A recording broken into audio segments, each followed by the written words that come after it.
La modernización del ferrocarril traería las grandes ventajas de movilizar el doble de la cantidad de cajas de banano que estamos moviendo, y que eso, si fuera movilizado por tráiler, o sea por carretera, se necesitarían grandes patios y una cantidad enorme de tráiler y de camiones.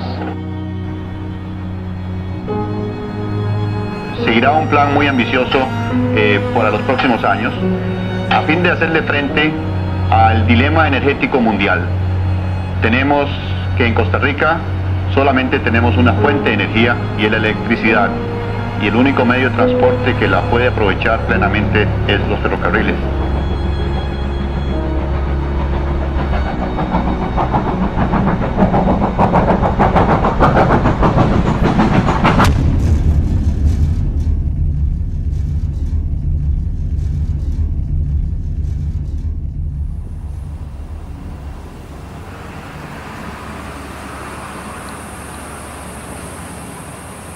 El ferrocarril fue considerado como el chiquito tonto de la familia, porque decía que gastaba mucho, que no servía para nada, que para qué transporte ferroviario. Hubo muchos enemigos del ferrocarril, pero eran los transportistas de carretera los que siempre se oponían, y gente sin visión.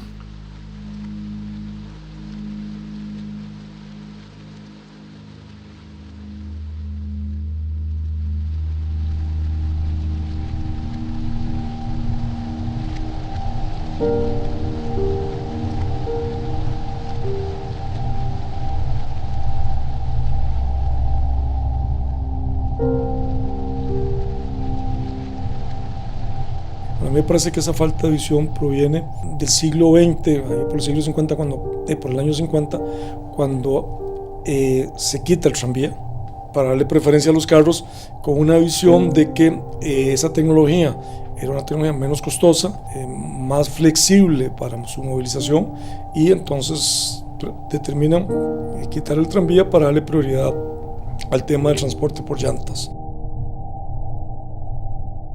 El tema de por qué se abandonó el ferrocarril en Costa Rica fue una corriente. Eso le pasó a todos los países en América Latina. Comienzan a preparar profesionales en el área de la construcción de las carreteras, y eso se refleja igualmente en Costa Rica, y el ferrocarril como actividad se deja de lado.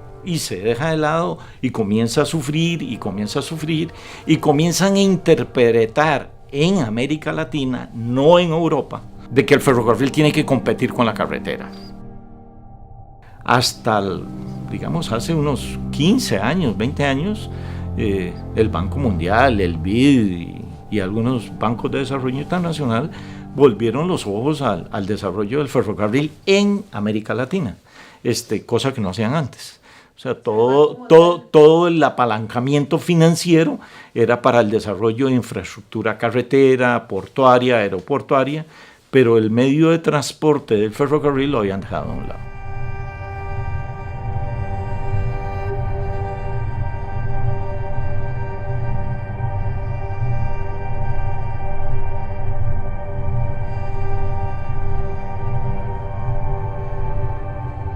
Los costos que tenía el Estado por meterle dinero no se calculó en la misma medida cuáles eran los aportes que a través del transporte de carga por ferrocarril se tenía el país. ¿Qué quiero decir con esto? En consumo de combustible, en problemas de movilización de las personas, en términos de ambientales, en el términos de seguridad, en temas de accidentes. Esos son los intangibles que nunca se le ha sumado al ferrocarril. Que si efectivamente es deficitario, pero usted tiene ordenamiento vial, menos contaminación. Hay una serie de elementos intangibles que se le suman al ferrocarril, y entonces usted dice, el Estado tiene que mantenerlo y tiene que facilitarle el transporte de pasajeros. Y eso no se ha visto así. Nosotros llegamos a tener un presidente ejecutivo. Ese señor daba órdenes de guardar los equipos de transporte de banano, aduciendo que estaban en mal estado, sabiendo nosotros que no era así. Era simple y sencillamente para levantar o proporcionar la carga por otros transportes.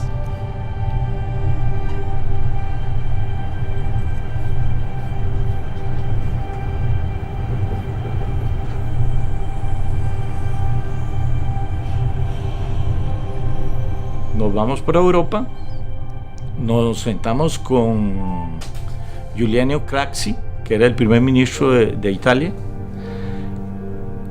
y le pedimos el financiamiento. Y nos dijo, sí, yo les doy la plata. $200 millones. Nosotros veníamos con todos los documentos, éxito completo. Nos fuimos a Alemania, conseguimos un crédito con el KfW, nos atendió el presidente del KfW para modernizar una parte del sistema de frenado de todo el material rodante. Nosotros veníamos con la maleta llena. Cuando llegamos, nos dimos cuenta que el señor Fernando Naranjo, en una reforma tributaria, le había quitado la potestad de endeudamiento al ferrocarril. Y ahí murió todo.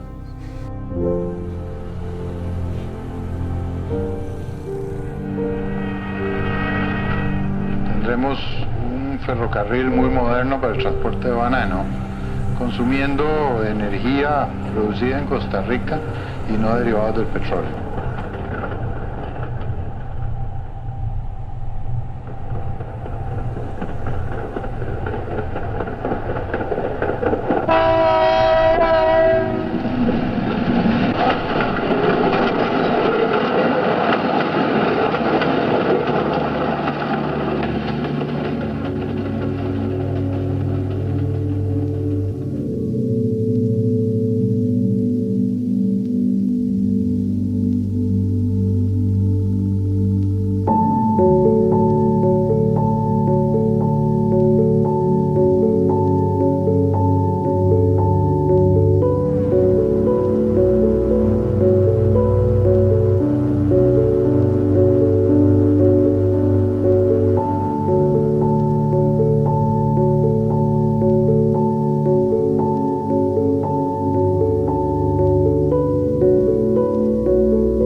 Considero que era una época muy bonita. Teníamos un almacén de materiales que yo no me acuerdo de haber llegado un día a ese almacén con una requisición por algo que necesitaba y que ahí no lo estuvieran. Yo entré a trabajar el 26 de enero, el 12 de enero de 1956. Entré de aguador. El aguador era lo que jalábamos los almuerzos para los trabajadores que trabajaban como peones de vía en ese entonces. Tenía 14 años. A los trabajadores que eran peones, trabajadores de ferrocarril, le daban prioridad a los hijos porque el ferrocarrilero no se hace, nacen. El esfuerzo de los trabajadores ha hecho definitivamente que esto siga adelante. No hay duda que la mística del trabajador ha sido el milagro que ha mantenido trabajando este ferrocarril. Nosotros que nos criamos en el ferrocarril, llevamos el ferrocarril en nuestra sangre. Ahí nos criamos, ahí yo pude hacer mi casa, mis hijos pudieron estudiar. Nosotros la sacábamos desde el patio de San Cristóbal a 109 kilómetros del puerto, con 35 contenedores cargados de banano, una sola locomotora. Y ver esos trenes, cuando pasaban ahí, a uno el corazón le hacía así, ay.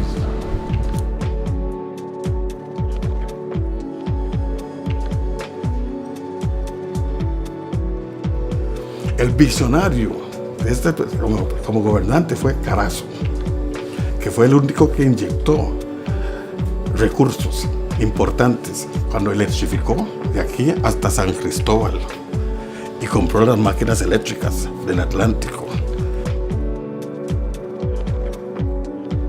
Pienso que un ferrocarrilero no puede hablar mal de ese finado, de don Rodrigo Carazo, porque en realidad él es el que ahorita nos tiene vivos, por lo menos en la zona atlántica. Ahí se vino la modernización de los ferrocarriles, toda esa zona, que incluso nos podíamos poner a la par de algunas vías de Brasil y otros países, porque muchos brasileños me decían a mí, no puede ser que ustedes tengan eso, sin embargo lo teníamos.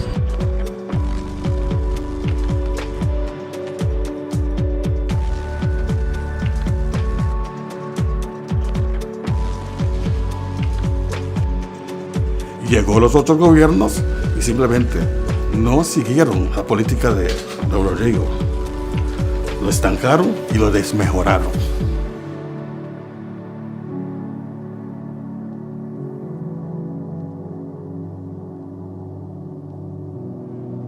En el 77, el MOP interviene en el ferrocarril.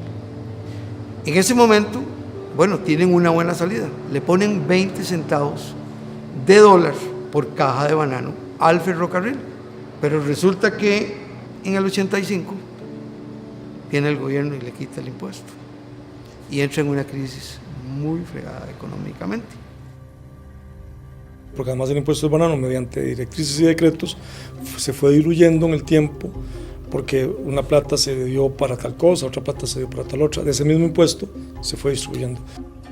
En los gobiernos de Calderón y de Rodríguez sí nos daban una subvención permanente, pero en otros gobiernos, el Ministerio de Hacienda dice hay otras prioridades aquí, la salud, bla bla bla, un montón de cosas, y el ferrocarril está allá atrás. Y si usted no tiene, si la gente no cree en el ferrocarril, esa plata nunca llega. El ferrocarril nunca fue el recolector del impuesto. Entonces llegaba la caja chica y Hacienda, nosotros íbamos, nos peleamos con Hacienda, cuánto nos va a dar, que esto y que lo otro. Por supuesto que nunca le dio el impuesto completo. Hacienda comienza a apretar la faja y a decir ya no voy a girar más, y ya no voy a girar más, y ya no voy a girar más. Y comenzó a ahogar al sistema, ¿verdad? Como tal. Me acuerdo, ya con el gobierno de Óscar Arias, tuvimos distintas luchas por salario, incumplimiento de salario solamente.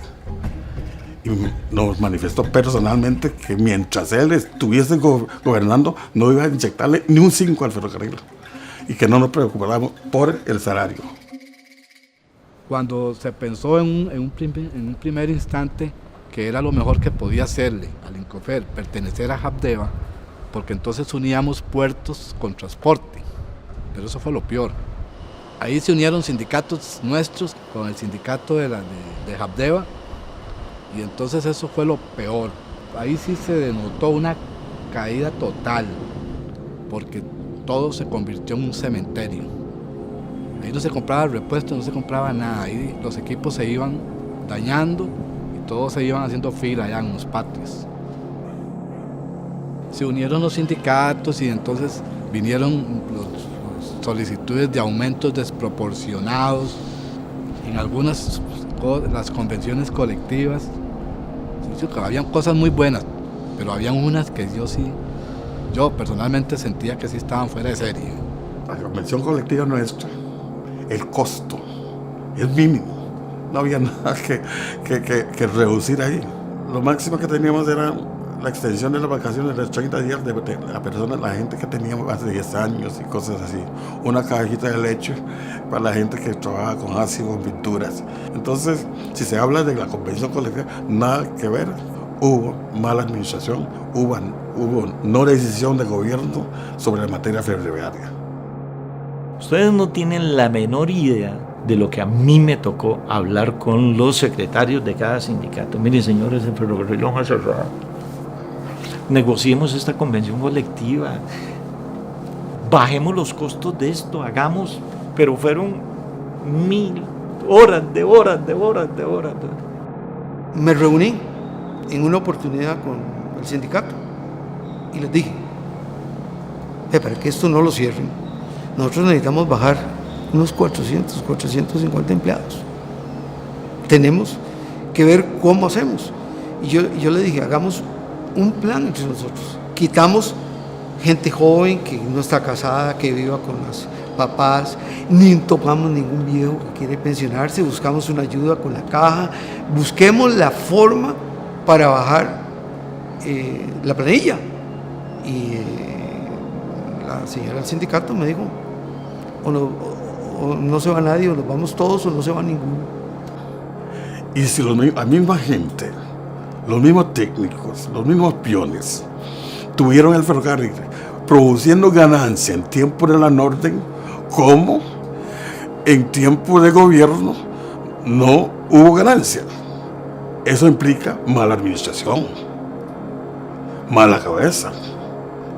Entonces, no se le puede culpar en ningún momento a los trabajadores, ni a su organización. Incofer recibía en fletes y en algunos alquileres que tenía entre 35 y 40 millones de colones por mes, y solo de salarios eran 100 millones. Incofer no estaba en capacidad ni siquiera de pagar los salarios de los empleados. Por eso se perdía casi los 5 millones de colones diarios.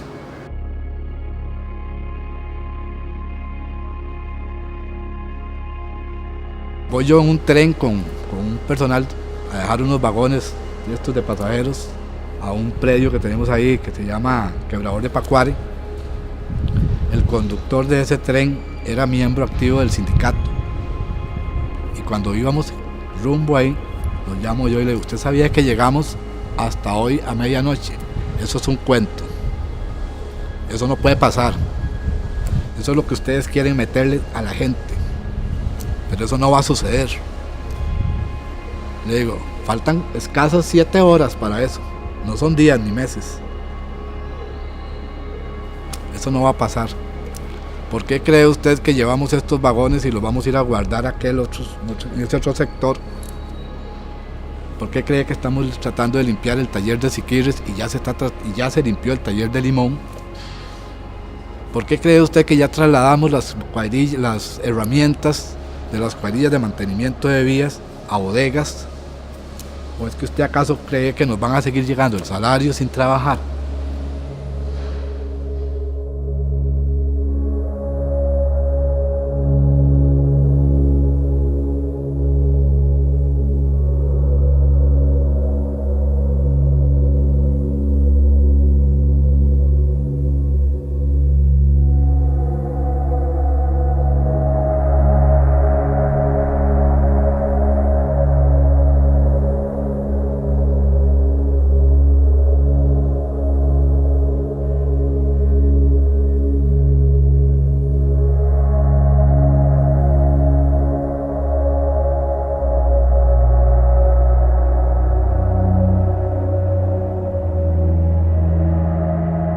Cuando nos despedimos, dolía porque a mí me llegaba a tocar la puerta. Don Guillermo, mire, que lo busca Juan de Orotina.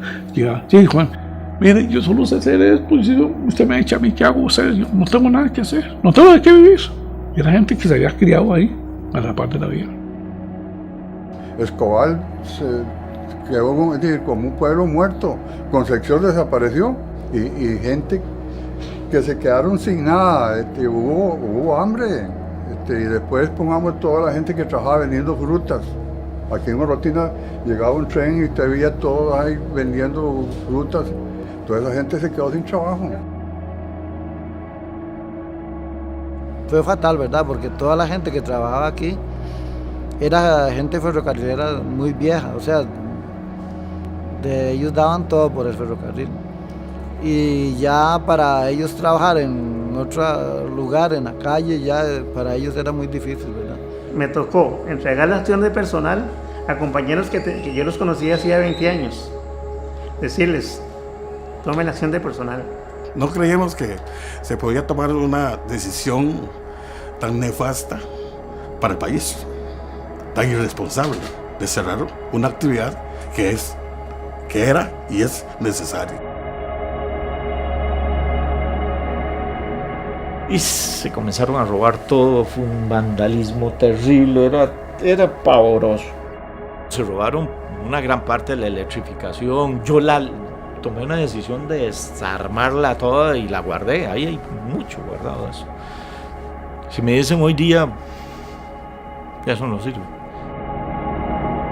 Es que esa actitud de bienes de difunto era una actitud que estaba presta en los funcionarios públicos y en las personas. En los funcionarios públicos que eran capaces de construir una carretera encima de los derechos de vía del ferrocarril, echar la falta y tapar los rieles. So pena debió haber sido de que esos funcionarios asumieron responsabilidad por utilizar recursos públicos y disponer de ellos en un lugar donde no estaban autorizados para poderlo hacer, que era asfaltar el derecho de vía del ferrocarril. Pero la Contraloría tampoco nunca hizo nada ni se fue a fijar. cuando la Contraloría manda un informe diciendo que tenemos que defender y proteger los derechos de las cosas del ferrocarril, yo le mando a decir, dígame usted dónde ha estado durante todos esos años, cuando con presupuestos de los ministerios o presupuestos de las municipalidades, proyectos de asfaltar y construir y convertir en carretera los derechos del ferrocarril, usted autorizó, y nunca me contestaron.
Después de que se fue Figueres y vino Rodríguez, se habló con Rodríguez, ahí la junta directiva, el presidente ejecutivo y todos, porque el estándar quería volver a jalar el banano por ferrocarril, porque el banano por ferrocarril, el banano llega íntegro al muelle, porque no tiene ese golpoteo que tienen los trailers, ¿verdad?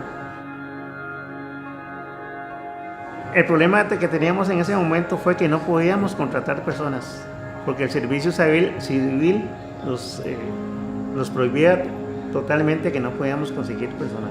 Se dio la fórmula esta de contratar sociedades anónimas laborales, que eran ex trabajadores escogidos de los mejores que teníamos antes del cierre, y conformamos las dos sociedades anónimas allá. Una encargada de los talleres y el transporte, y la otra encargada del mantenimiento de las vías. Actualmente transportamos el 70% de la carga que se llega en los vapores y que se atienden en Moín, y la carretera transporta el 30%.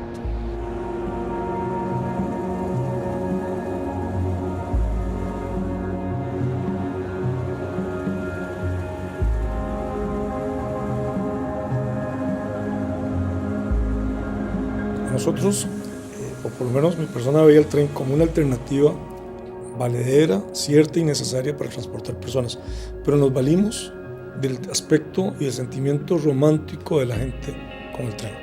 ¿Por qué? Porque sabíamos que la gente añoraba aquellos recuerdos de ir a Punta Arenas en tren o haber ido a Limón en tren. No de haber ido de la Universidad Latina a La Sabana.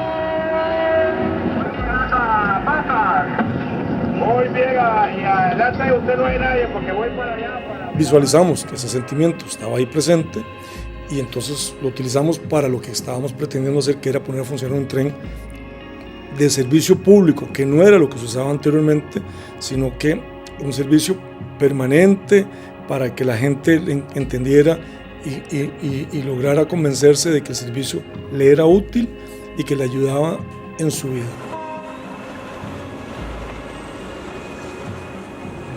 Yo cobraba en el tren. Yo llegaba a las 5 de la mañana y me ponía a cobrar el servicio del tren porque no teníamos quien cobrara, pero así muchos de los funcionarios. Pero necesitábamos que eso no se parara. Nosotros necesitábamos que el tren empezara a correr y no suspendiera un servicio un solo día, porque si no, se nos venía todo para abajo. Ya empezaron a entender que el tren tenía muchas cosas guardadas, muchas capacidades y mucha inteligencia. Que lo que pasa es que nadie lo había dejado ser parte de la familia, lo habían tenido arrinconado.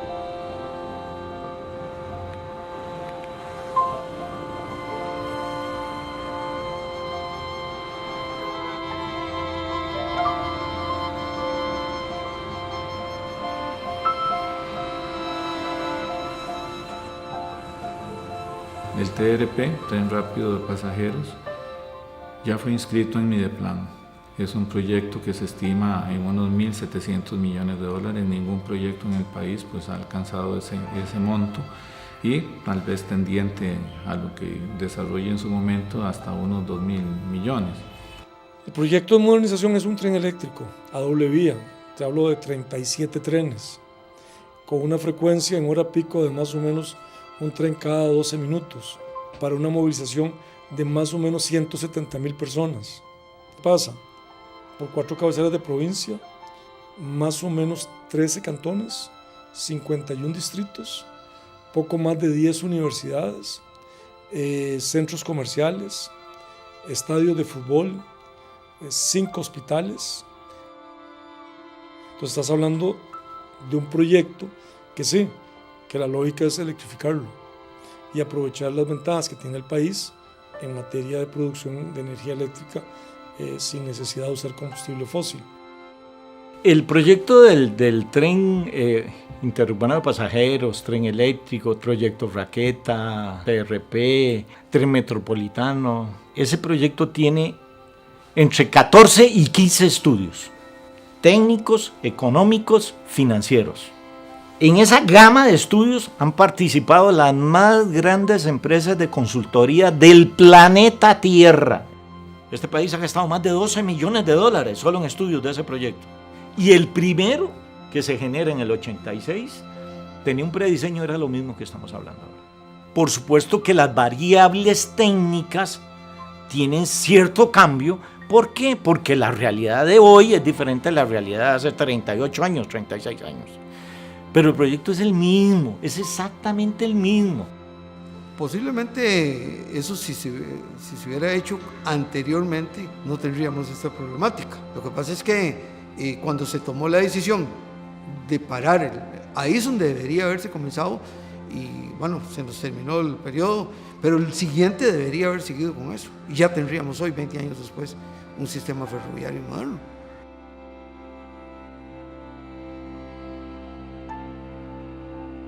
Diría que ya para poder que de veras sea una realidad, 5 años es un plazo muy tardío si no se ha logrado pues, hacer obra al respecto. Ya la situación pues, es insoportable. Nosotros tratamos de, con lo que tenemos, de ir haciendo el trabajo para que las locomotoras no fallen, ¿verdad? Estas locomotoras ya se deberían ya ir cambiando. Ya cualquiera consideraría pues, que ya cumplieron pues, su vida útil y aquí lo que estamos haciendo pues, es aprovechándolos, ¿verdad?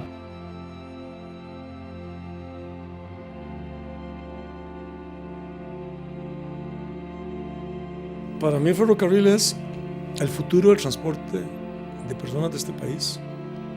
Para mí el ferrocarril es el inicio del camino a ser carbono neutral, es la forma en que se le puede mejorar la calidad de vida a un montón de personas que hoy, por movilizarse, pierden buena parte de su vida montadas sobre un carro, en un autobús. Debería de ser un proyecto país, la necesidad es imperante y una pequeña muestra de eso es lo que estamos viviendo hoy en día. Hay voluntad, sí hay voluntad política como también de los ciudadanos, todo el mundo quiere verlo en el país, pues todos queremos ver un tren que cumpla. Entonces ya contamos con todo ese apoyo. El sistema ferroviario es el sistema de transporte del futuro, pero necesita política de Estado para su desarrollo. Por supuesto que tiene que ser subsidiado, pero a nivel económico, macroeconómico, el ferrocarril es rentable. Hace un siglo, cuando se empezó a construir la primera vía férrea, muchos hombres empezaron a sembrar durmientes que tan ligados los sentimos hoy a la historia del país. Con la renovación de los ferrocarriles, se da otro paso de igual importancia para la historia de nuestra nación.